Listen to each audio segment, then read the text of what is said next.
سرکار دو عالم صلی اللہ علیہ وآلہ وسلم کی ارشاد کردہ حدیث طاعت اسلام کے بنیادی ستونوں میں سے ایک ہے۔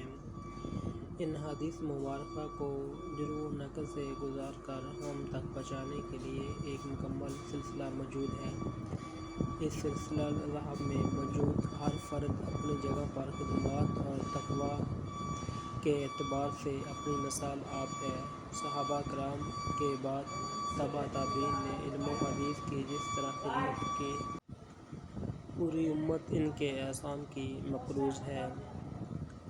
امام تبع تابعین، شیخ الحدیث، امام المعبرین، امام محمد بن سیرین رضی اللہ تعالیٰ عنہ سب سے نمایاں شخصیات ہیں۔ آپ کی ذات مبارکہ میں تفقہ فی الدین کے ساتھ ساتھ تعبیر خواب کا غیر معمولی جوہر بھی موجود تھا۔ آپ ایک طرف تو احادیث کے راویوں سے متعلق مکمل علم رکھتے تھے، دوسری طرف عبادت اور پرہیزگاری میں بھی یگانہ روزگار تھے۔ یہ کہنا مبالغہ نہیں ہوگا کہ امام محمد بن سیرین کی تعبیر دانی میں جو مہارت حاصل تھی، اس کی مثال آپ کے عہد اور آپ کے زمانہ کے بعد میں بھی کسی بزرگ میں ملنا مشکل ہے۔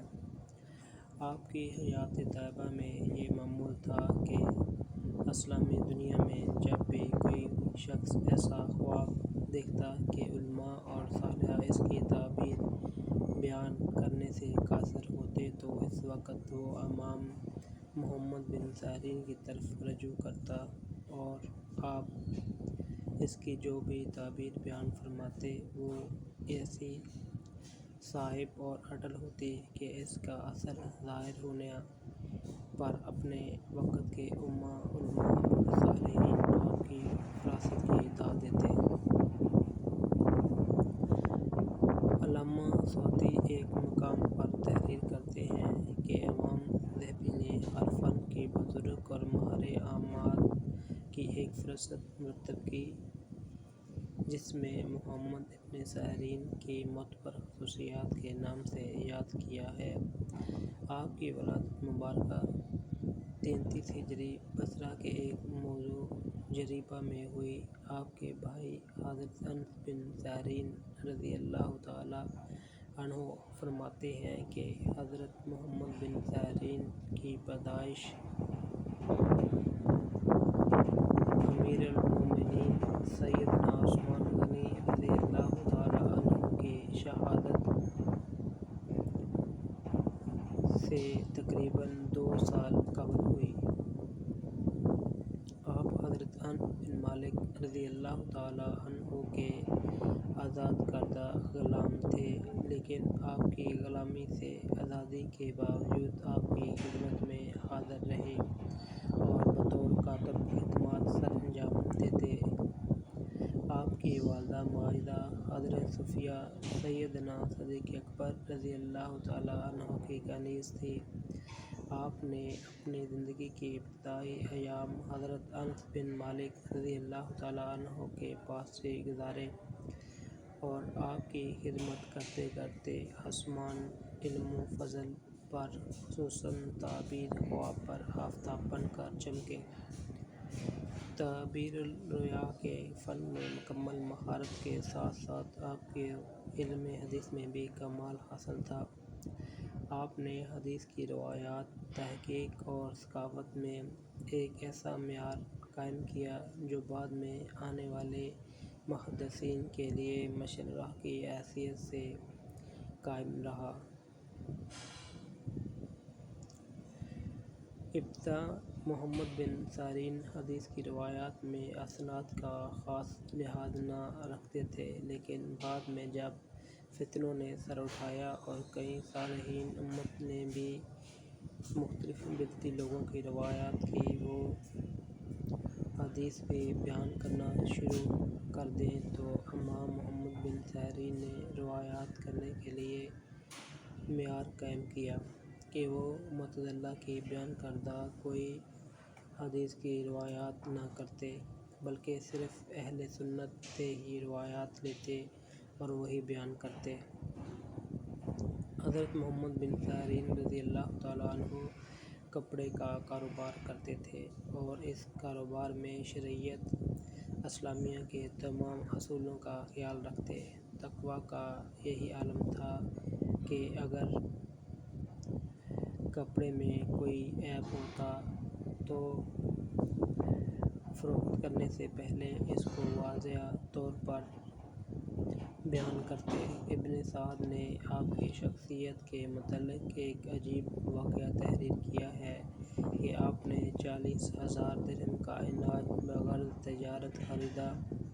اس اناج کی خریداری کے بعد آپ کو معلوم ہوا کہ جس شخص نے انہوں نے یہ سودا کیا تھا اس نے وہ غلہ کچھ ایسے طرح سے اگایا تھا جو شرعاً مشکوک تھے۔ آپ نے وہ سارا اناج غرباء مساکین میں تقسیم فرما دیا۔ آپ کے ذمے واجب الادا رقم رہ گئی جو ادا نہ ہو سکی۔ اس پر مالک نے آپ پر دعویٰ دائر کر دیا اور قاضی نے آپ کو اس کی پاداش میں جیل بھیج دیا اور آپ اس وقت تک رہے جب تک آپ نے اس کو بقایا رقم ادا نہ کر دی۔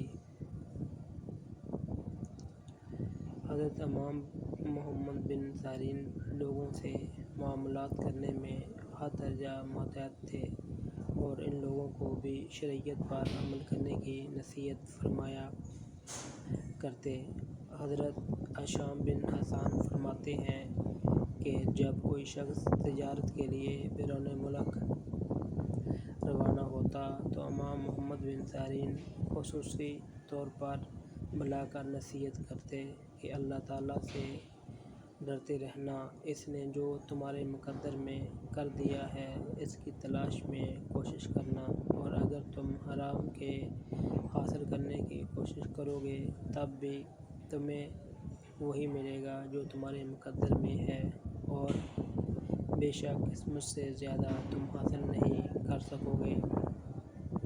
حضرت امام کے متعلق آپ کے ہم عصر بزرگوں اور بعد میں آنے والے بزرگوں نے آپ کے واقعہ پر کئی مقامات پر اظہار خیال کیا ہے۔ حضرت مورخ اجلی رحمۃ اللہ علیہ فرماتے ہیں کہ میں نے تقویٰ، پرہیزگاری اور فقہ میں امام محمد بن سیرین سے بڑھ کر کسی کو نہیں دیکھا۔ حضرت ابو قلابہ رحمۃ اللہ علیہ فرماتے ہیں کہ اے لوگو، تم جس حیثیت سے بھی امام محمد بن سیرین کو جانچ لو، انہیں ورع و تقویٰ اور اپنے نفس پر سب سے زیادہ ضبط کرنے والا پاؤ گے۔ حضرت ابن عون رحمۃ اللہ علیہ فرماتے ہیں میں نے دنیا میں 3 لوگ بے مثال دیکھے، عراق میں محمد بن سیرین، حجاز میں قاسم بن محمد اور شام میں رجاء بن حیوة۔ ان تینوں میں ابن سیرین سب سے بے مثال تھے۔ آپ کے علم و فضل اور تقویٰ کا یہ عالم تھا کہ حضرت انس بن مالک رضی اللہ تعالیٰ عنہ کا جب وقت وصال نزدیک آیا تو آپ نے وصیت فرمائی کہ مجھے محمد بن سیرین غسل دیں اور وہی میرا جنازہ پڑھائیں اور وہی میری تدفین کریں۔ آپ کی کتاب تعبیر الرؤیا کے مقدمہ میں حضرت امام جعفر صادق رحمۃ اللہ علیہ کے حوالے سے نقل کیا گیا ہے۔ فرماتے ہیں کہ 4 قسم کے لوگوں سے خواب کی تعبیر پوچھنا جائز نہیں ہے۔ 1 ایسے لوگ جو شریعت کے پابند نہ ہوں، 2 عورتوں سے، 3 جاہلوں سے، 4 دشمنوں سے۔ امام محمد بن سیرین 77 سال تک علم و فضل کا نور بکھیرنے کے بعد 9 شوال المکرم 110 ہجری کو اس دنیا سے رخصت ہوئے۔ آپ کا مزار مبارک آج بھی مرجع خلائق ہے اور آپ کی کتاب تعبیر الرؤیا بنیادی نصابی کتاب کی حیثیت رکھتی ہے۔ اس طرح کے انفارمیٹو اسلامک واقعات اور سٹوریز کی ویڈیو کے لیے ہمارے یوٹیوب چینل